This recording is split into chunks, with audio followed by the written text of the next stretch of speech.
There we go. Hey, everybody.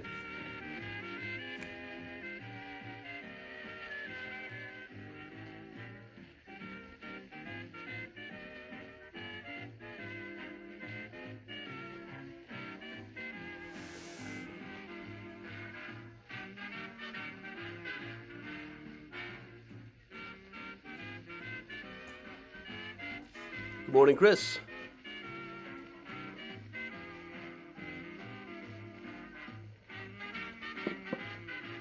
Hey, Martin. Hey, Susan.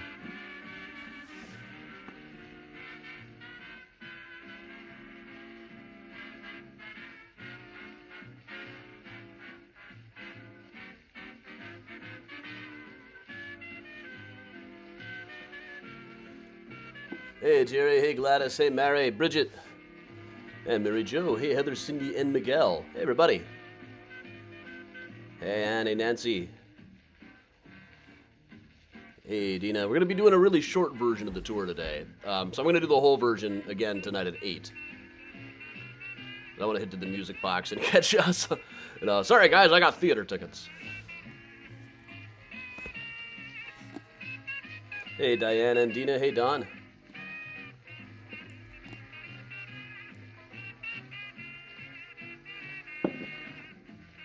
Hey, Larry. Hey, Betsy.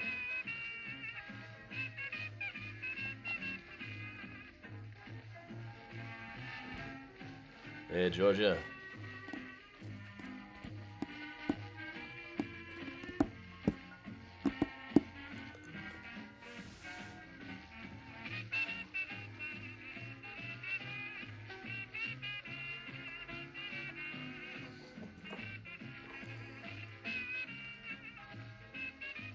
Hey, Kathy. Hey, Becky. Morning, Jean. Hey, all around. Hey, Casey. Jean Casey. Sorry, I already said that. Welcome, everybody. Morning, Octavio.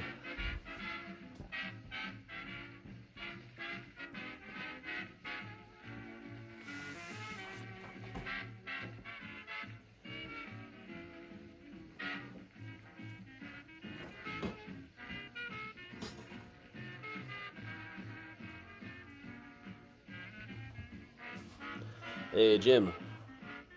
And I'm going to see Sunset Boulevard. One of my favorite movies. I've never seen it on the big screen. I see more old movies than new ones, honestly. I mean, so many new movies are, I didn't need to see this on the big screen. It doesn't really add that much. Some of them I'm glad, the new Knives Out, Glass Onion, I was really glad to see that with an audience. I feel like revival houses are the way of the future. Hey, Marita. Hey, Gail. Now Helen Ward has an antidote for the blues. I'm shooting high. Hey, Heather.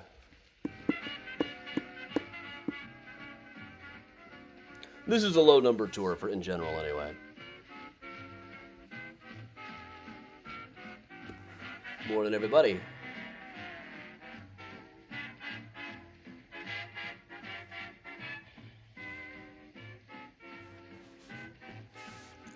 Hey, Teresa. Hey, Jean. Hey, Emily. Huh. Strangely enough, Gloria Swanson's autobiography just fell off of my shelf and onto my foot. It's not magic or anything. I was rooting around in the books yesterday, so they're all kind of fallen on me. But one of them happened to be Gloria Swanson's autobiography.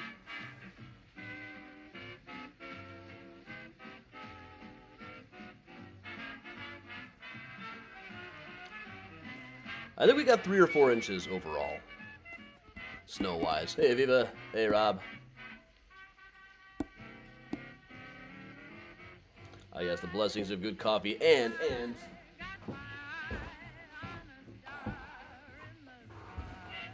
my precious. The new 10 LP Dylan Time Out of Mind series sessions box set is just incredible. This will keep me busy a long time. Hey, Karen. For those of you just on to say hi, come back at 8 o'clock tonight. I'm going to do the full version of this tour. I got to rush off from here.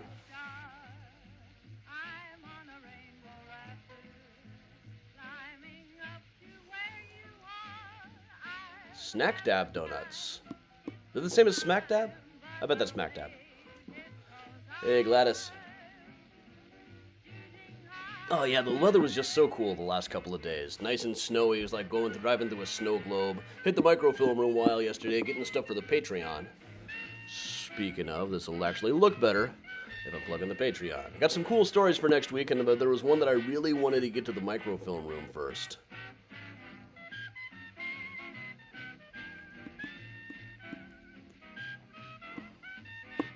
But I haven't had a shovel or anything. Car's still going just fine. Hey, Eileen. Meatloaf sounds good tonight. I might be making like a beef stew tonight. That's the way to do it. Hey, Carol. Hey, Kathy. Good morning, everybody.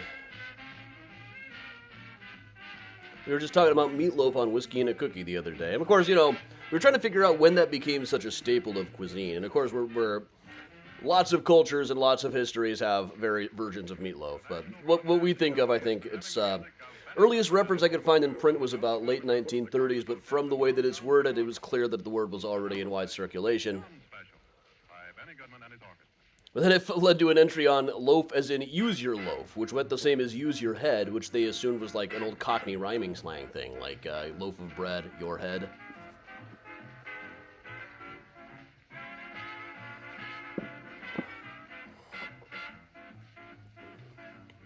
Heather, your first D&D game. I hope you're better at it than I am. Tabletop gaming for me is not easy. I get so lost. 4 hours later, I only know what my dexterity is, and I don't know what to do with that. Morning, Vicky.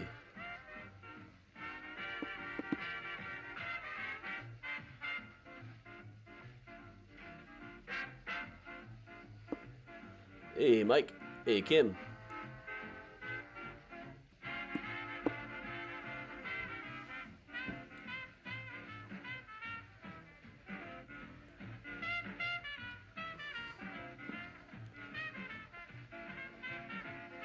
Sabrina, kinda. This is part 1 of part 2. We've already done New York City Cemetery Stories, but this is just more of the same. It's part 2, but not really a continuation. It's just different stories. But I'm heading out to the Music Box Theater this morning, so I gotta make it a really quick one. So not to confuse you all, but this is part 1 of part 2. I'll try to end on a nice cliffhanger.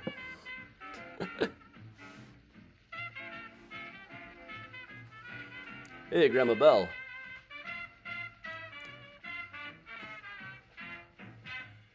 No, Susan, Meatloaf gained popularity in the late 70s after his appearance in Rocky Horror.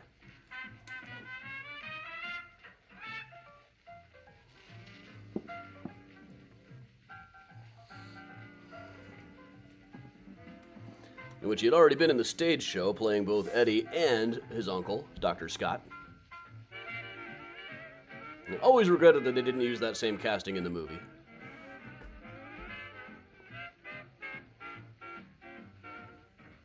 Oh, hey, Vic. We'll be doing a virtual ghost tour, I think, next Sunday morning. Morning, Doreen.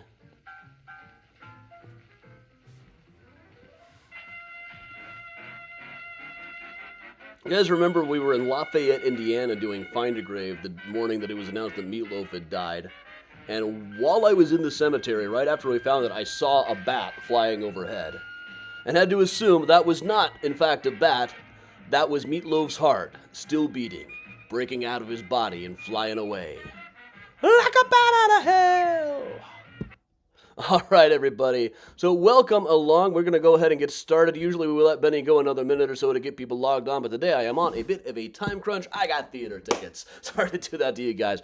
Welcome along, everybody. I'm Adam from Mysterious Chicago Tours. Welcome along. And we're just going to say I am incredibly famous. I got all kinds of books out, etc., etc. And presently making notes on one about New York City cemeteries that would be a logical follow-up to Graceland Cemetery, Chicago's Stories, Symbols, and Secrets. Just the full full disclaimer right now, we're only doing like a 20-minute version of this tour today because I got to rush off. I got tickets to see Sunset Boulevard at the Music Box Theater. Really excited to see that on the big screen. So, to make it up to you guys, we'll do a short version now, and if you want to come back at 8 o'clock tonight, we will do a longer one. That's what I try to compromise. I try to do as much as I can for you guys, and I enjoy doing it. This is my joy and my passion. But Sunset Boulevard on the big screen, you only get so many chances at that. So thanks a lot, everybody, for joining me. We are going to jump right in. Now, there aren't that many cemeteries in the Manhattan area. There used to be a whole lot more of them than there are now. But early on, they figured out that these burial grounds within such a small island that was getting more and more congested were a bad idea. They were taking up space, for one thing. There was a whole article in the 1830s about how a speculator never passes a churchyard without thinking, what could we build there instead? A giant skyscraper, 5, 6 stories high. And that is what happened with quite a few of them. Some of them became parks, some of them got dug up and moved. There are a couple of churchyards still remaining, perhaps most notably the one by Trinity Church, down in the financial district. So we'll move on in here. Now, for the longest time, the spire at Trinity here was the tallest point in New York. It was really a shock to people when the Brooklyn Bridge went up and that was going to be taller. Let's just take the look on in here. Right here, what you're seeing here, the ground is mostly covering up vaults that look about like this. If you dig down, there are all of these brick arched vaults underneath the ground. You have to dig to get to the entrance of them. There actually are some of these at Graceland Cemetery buried under the ground. I know where they are. I'm not supposed to tell you where they are, but I do know where they are. But a couple of stories here. One of the more famous ones here at Trinity, up by the entrance, is this one, which appears to be a grave for a fictional character. Now, this one, according to the gravestone, it says that this is the grave of Charlotte Temple, who was the title character of a book called Charlotte Temple, A Tale of Truth. This was one of those morality stories about a girl named Charlotte Temple who moves to the big city. It became a huge hit, and for a long time it was kind of common in New York when you had visitors, you would point out the places where Charlotte Temple lived, as though she were a real person. Lots of people do seem to have thought that she was a real person. Honestly, there's very little evidence that she was. It's almost certainly she was a fictional character. But by 1899, the grave for Charlotte Temple at Trinity Church was a bit of a tourist attraction itself. You can see right here, as of 1899 in this postcard view, it already had a little historical marker up there. And it's even gotten as far recently, they even looked underneath the stone to see if there was actually a vault under there. There was not. The general sense that they have is that when they were doing restorations of the cemetery and cleaning it up and planting the grass and covering everything with quicklime so it wouldn't smell so bad, they were just kind of, a lot of workers just kind of camped out and living on it. Apparently, it was around that time that you first start seeing references to a Charlotte Temple grave at Trinity Church. So most likely, some guy got bored while they were doing restorations here and carved Charlotte Temple's name onto the gravestone. We'll move over here, just one really quick one. You can see right here how high we are up above the ground because of all of those brick vaults underneath. And now and then we do see these interesting inscription here. This one is for David Ogden, who it says died of the prevailing epidemic, which at the time he died would have been yellow fever. I'll show you a bit more about what I mean by the vaults. A lot of times you'll walk around in this churchyard, and rather than just a straight-up grave, what you see is this thing that looks like an entrance. Move that over. So if you were to dig down there, you'd find like a staircase leading down up to a brick door. We'll have some more examples of it tonight. We'll just kind of move over here. Popping around a little. So once again, we're doing a very short version of this because I got to go see Sunset Boulevard. I just see my mom had some good news. I'm going to scroll back a little bit to see what's going on here. I know that you got home okay. I can't find the comment. Finally negative this morning. Congratulations, Mom. Recovering from COVID. Fantastic. All right, gives me hope. It's got to be my turn eventually, right? Now, not with that attitude. Not with that attitude. So this larger one here is one that was actually moved to Trinity years and years later. This is Captain James Lawrence. During the battle in 1812 on the USS Chesapeake, he famously uttered the cry, "Don't give up the ship." These were his last words. He was sailing aboard the Chesapeake. He was his first battle as captain here in the War of 1812, and died of the wounds that he received in his first battle. And despite the famous quote, he did, in fact, give up the ship about 5 minutes later. But it was a nice sentiment. It became something of a catchphrase. He is the namesake of Lawrenceville, Georgia, which is where I went to high school. I went to a lot of weird namesakes there. I also went to South Gwinnett High School for a while, named after Button Gwinnett, the guy down at that cemetery in Savannah who was killed in a duel. Real mature of him. But here we're going to move just up the way. Sorry for those of Bob, you're coming in late. I'm sorry to tell you we're doing a very short version today on account of I got some theater tickets burning a hole in my pocket, as they say in 12 Angry Men. But we're going to come back tonight at 8 o'clock, and I will do this all in a little bit more depth, a little bit more detail. So here, this is St. Paul's Church, a couple of blocks up and across from the Oculus, which is a train station / mall. And actually a thriving mall. It's one of those ones, it seems like everybody with a Westfield name attached to it is still a reasonably good mall. There's a story I've told a few times, but I never get tired of this. We turn on the, oh wait, let's try this again. And Adam said, "Let there be light. And there was, and it was good." So right up here, inside of the gates, this largest and perhaps most prominent marker in St. Paul's churchyard is not to any kind of dignitary or even to a decent person or anybody who's particularly famous anymore. You'd think it would be some kind of soldier, some kind of statesman. Really, it is George Frederick Cook, the actor. George Frederick Cook was particularly known for his Iago and his Richard III in the late 18th, early 19th century, late 1700s, early 1800s. This is him as Richard III. He was especially known for some weird thing that he did with his finger. I'll just kind of leave you guys to ponder that one. Now, he hated the United States. He was on tour here when he died, and again, hated the United States, said the worst things about it, but drank himself to death while he was here. And initially was buried just in what was called the Stranger's Vault. And we still don't really have any data about what the Stranger's Vault is. I've talked with Trinity Church, they're not really sure either. I've talked with St. Paul's Church, they're owned by the same place.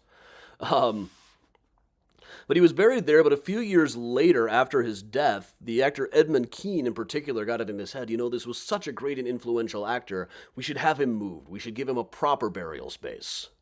So they arranged to make that happen, but in the process of moving it, Dr. John Francis Stewart helped himself to his skull. We'll just read a little bit of this here. This is something that went around in 1836. The properties of a theater, properties, props. Depredations having been committed some years since upon the Golgotha of the Park Theater, New York, the properties man was in great distress one evening. Kemble was to play Hamlet, and the only remaining skull was the well-known pyrotechnic automaton appertaining to the incantation scene of Der Freischutz, and with which there was danger of ignition. There had just been a big fire. They'd lost most of their props. In his dilemma, he flew to Dr. Bartolow's and begged the loan of a skull for one night only. From his cabinet of curiosities, the doctor produced a cranium which served as the grave scene and was returned the day following. Had any present known whose voice had spoken within those once fleshless bones, whose eyes once flashed from those empty squackets, there would have been a sensation throughout the house. The skull thus unwittingly held up to an unconscious audience was the bona fide caput of a Yorick Charles Kemble had known. It was the skull of George Frederick Cook. Was not this an impressive memento mori of histrionic fame? That's what they said in the New York Mirror at the time. That was a paper that Edgar Allan Poe worked on. And in fact, Dr. Stewart, the one who actually stole that skull, was not unknown to Edgar Allan Poe. He was his doctor, even wrote a little bit speculating about how exactly Edgar Allan Poe had died. And, I feel like everything written about Poe is trying to drive into our heads that, he was just a regular guy, suffered from depression, but it wasn't like he sat around perched on a throne of human skulls on a cliff over the ocean all the time. But he did hang out with people who went around stealing guys' skulls. Now, how true this is difficult to know, but Dr. Stewart did write about it in his diary. That's about as good as it gets on something like this. For a story like this, it is remarkably well-sourced. And the skull is still extant, in fact. It is now at Thomas Jefferson University in Pennsylvania, except for a tooth that was given to Edwin Booth, who at one point, I think as of the 1940s, it was still at the City Museum of New York. but I've written to the City Museum. They don't know if they still have it. They don't know what happened to it. So George Frederick Cook has lost a tooth. If you have any information, please forward it to the Tooth Fairy. Now, once again, as I said, we're going to do a pretty short one today, but we'll do a little bit more tonight. So if you want to come back at 8 o'clock, we'll cover a little bit more. But this one, you see this in right up by the front. I'll move myself a little here so you can see this one a bit better. If you're walking by the front of St. Paul's Church, you will see Ling's vault lying there. And that was a guy by the name of John Randall Ling. I can't find a picture of him, but he was referred to in the press as part of the fancy set. The fancy set at the time essentially meant like the underworld. He was hanging around with boxers and stuff. It was famously, he was a fireman back when that was a really crooked profession. At the time, fire companies were all private, and they were known to do all kinds of underhanded things to get themselves more work and get the other companies out of work, like blocking up the fire plugs until their truck could get there, even though other ones had arrived first. He was also a carpenter, a saloon keeper, and a fight promoter. After a famous 1842 bout, 120-round bout between Lilly and McCoy, he was the one who carried McCoy's dead body away. But most notably is his association with William Cutting, also known as Bill the Butcher, seen here as portrayed by Daniel Day-Lewis in Gangs of New York, who was in a big brawl with a guy by the name of John Morrissey. Now, the two of them fought, but Bill's men broke in and gouged John's eyes. A near riot came up in which only Ling was defending Morrissey. But they ended up hating him because he didn't really like the Irish very much either. But when Bill was later shot to death and Morrissey was arrested under suspicion, it was John Ling who sent him food into jail. So he was what was known as kind of the underworld set. After Bill the Butcher was murdered, John Ling was one of the people they brought in as a witness. He was able to talk to all of the different people. Now, the legend was that Bill was killed by foreigners. He was a member of the Know Nothings group, an organization that was, if you asked, we had a Know Nothing mayor here in Chicago. It was a party that was very secretive. If you asked them what their platform was, they would just say, "I know nothing." But it was well known that they were violently anti-immigrant. So the legend was that Bill the Butcher had been killed by foreigners who didn't like know-nothings, which would stand to reason, but just about everybody who was actually under suspicion of killing him was also a know-nothing. Now, Ling himself got sick and died in the blizzard of 1888, and he had been bragging for a long time to people that he was going to be buried under Broadway. He had an old family vault here at St. Paul's Church. By 1888, burials at St. Paul's or Trinity were very unusual, but he had a right to be buried there. It was still within his family, even though he was a known underworld character and criminal, not the kind of person you would associate. Now, St. Paul's Church has some legends about it just to begin with. It was the church where George Washington went to church. It is the church that is right near 9/11 Ground Zero and almost miraculously was not damaged by the rubble. I've had tour guides there tell me they honestly think that it was a miracle. And yet, most of the people I have stories about buried there were gentlemen of questionable demeanor.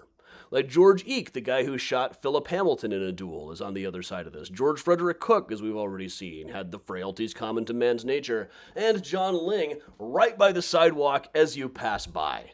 Of course, the stories fade away over the years, so nowadays I don't think anybody really knows or pays much attention to these facts. But as I said, guys, I just kind of determined I was going to do this very briefly today. But we'll check out one other guy. I got some time here. Up by the entrance. One of the biggest monuments that you see here at St. Paul's Church. This is Dr. Magneven, who was an Irish radical who was forced out of the old country and later became known as the father of American chemistry. There's actually a Gaelic, an Irish inscription to him on the gravestone. But here's the thing. Dude's buried in Queens. This is what we call a cenotaph. It's just a monument to somebody who is buried, who is not actually buried there. They're fairly common, though. You'd think that in a cemetery like this one, it would be less so because space would be at such a premium in these places. Now, it's difficult to know exactly how many people are buried in places like this, but let's go back and see that first film bit again. We'll start at the Oculus.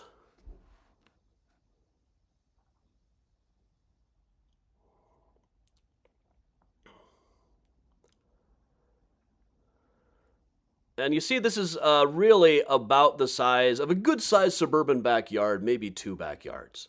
There's not really good data about exactly how many people are buried here, but I would say 20,000 would not be an exaggeration.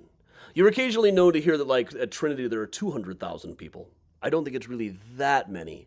But if there were 20,000 burials here, I would not be surprised. There certainly aren't 20,000 monuments anymore, but there were probably that many burials over the course of time. But all right, everybody, as I said, sorry for those of you just joining, we are doing a very short one because I got some theater tickets that are burning a hole in my pocket. I'm off to see Sunset Boulevard at the Music Box, one of my favorite films. So quick, what we are going to do, though, is you come back here tonight at 8, I'll finish up the rest of this tour and tell you some more stories from it. So lots of cool stuff going on around here, always is. Upcoming ones, we're doing the usual Thursday tours are at Wednesdays lately. Sorry, everything is all out of whack. Lost John sitting by the railroad tracks. Something's out of whack. So Wednesday night this week, so that you can also see Patty Swanson's Thursday night Chicago for Chicagoans talk, we're going to be doing the Underground Railroad in Chicago. And then a week after that, on the 8th, I'm going to be doing a brand new one called Was the Wrong Man Hanged? There are all these stories in Chicago history where there's strong reason to believe that the person that they ended up hanging for a crime may not have actually been guilty. Really, it's hard to find a story where that isn't the case, but we'll highlight some of the few ones. There's a whole brand new presentation that we'll be putting together. A week from today, Sunday morning, we should be able to do full-length version of the Ghost Tour. And coming soon, also down below there, this is a new thing that I'm working on. I've been taking meetings with a chef, and we're working on cost analysis and stuff to figure out if we can do mysterious Chicago dinners, almost like a dinner theater thing, where we'll try to work on recreating some of these places that we've talked about on Time Travel Pub Crawl. There will be like a chef-inspired menu, as historical as we can make it. I'll do some historical presentations on the whole thing. It's going to be a lot of fun for everybody, if we can make it work. But I'm very excited about it myself. I hope you guys are as well. So I'm going to put Benny on for just a couple of minutes. So we'll still do a little bit of an after talk. But once again, come back at 8 o'clock. I'll finish this whole thing today. I will say hi to Gloria and Bill. Got Gloria right here.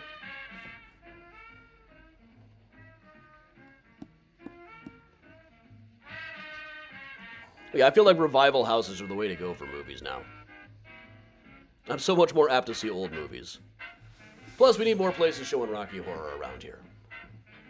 When will the dinner start? No timeline yet.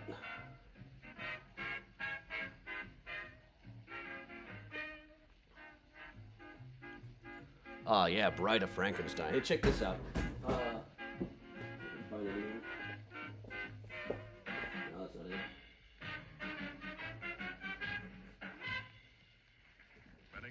I got an album in here of bawdy Cockney songs sung by the woman who was the Bride of Frankenstein. It was also Katie Nana in Mary Poppins.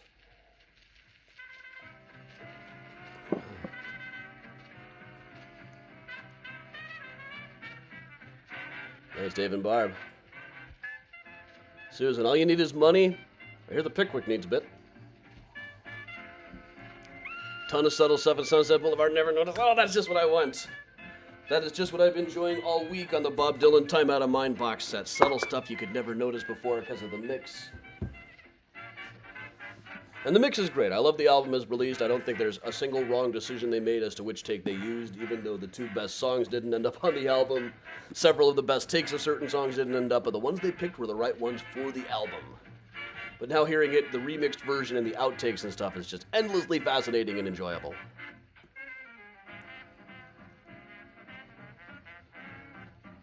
Gary, you can try, but if you're going tomorrow, I probably won't get to it in time. But just check out the Colonial Cemetery. And nearby, the House with the Brown Door.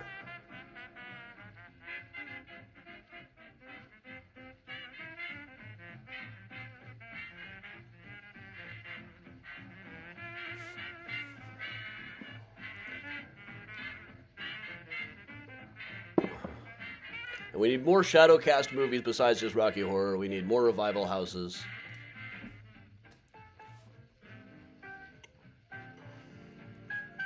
and fewer movies as dull as the last one that I saw in a movie theater.